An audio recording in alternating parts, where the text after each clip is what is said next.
monter sur l'estrade. Je vous remercie, Nicolas Rimoldi, je te remercie. Masfol, je vous remercie de m'avoir invité à prendre la parole avec vous aujourd'hui en français. J'espère que vous comprendrez mes mots, mais je pense que vous comprendrez l'élan du cœur qui sera là avec les mots et qui sont bien au-delà du sens qu'on donne aux mots.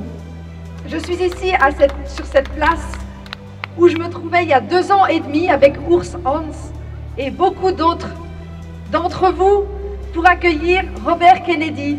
Rappelez-vous, le 12 novembre 2021. Un très grand moment avec une place qui était pleine. Aujourd'hui, nous sommes le nombre critique des sentinelles de la liberté et de la souveraineté. La souveraineté, c'est la liberté suprême de décider ce qui est bon pour nous. Et nous comptons bien la garder, cette souveraineté. Quoi qu'en pense l'OMS, quoi qu'en pense le Conseil fédéral, quoi qu'en pensent nos autorités, nos politiciens qui ne se sont jamais mouillés pour la défendre, cette souveraineté. La Suisse a besoin de nous.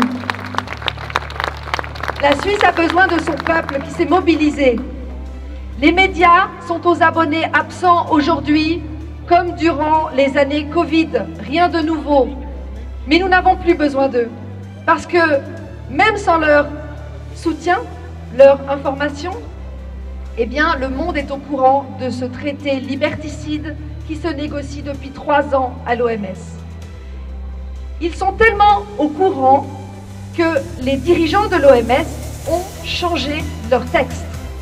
Les 2 textes qui étaient prévus, accord sur les pandémies, règlement sanitaire international révisé, ont été revus à la baisse. Et la directrice de l'IAID, qui est un institut qui évalue les enjeux de la mondialisation à Genève, l'a dit il y a 2 semaines que le soufflet était en train de retomber, que la fenêtre était en train de se refermer, que l'accord sur les pandémies ne passerait pas. Notre voix a été entendue et continuera à être entendue, il le faut.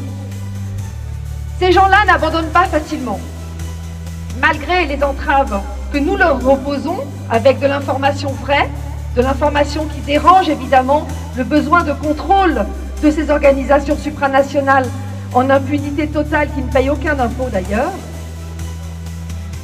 Eh bien, les textes sont toujours là et la volonté de l'OMS est toujours là pour nous contrôler, nous vacciner, nous surveiller, nous tracer, nous numériser et nous entraver dans nos libertés. Les pays ont pris le relais.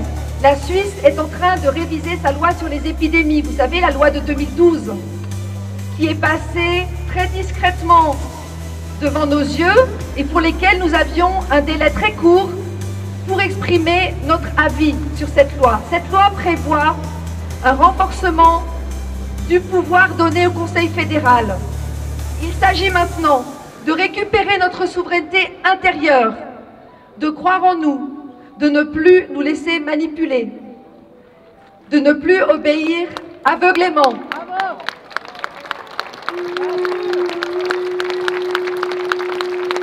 L'accord sur les pandémies, ce sera non. Le règlement sanitaire international révisé, ce sera non. L'agenda 2030, ce sera non. Nous exigeons une sortie immédiate de toutes ces organisations internationales qui nous entravent. Sortie immédiate de l'OMS, sortie immédiate de l'ONU.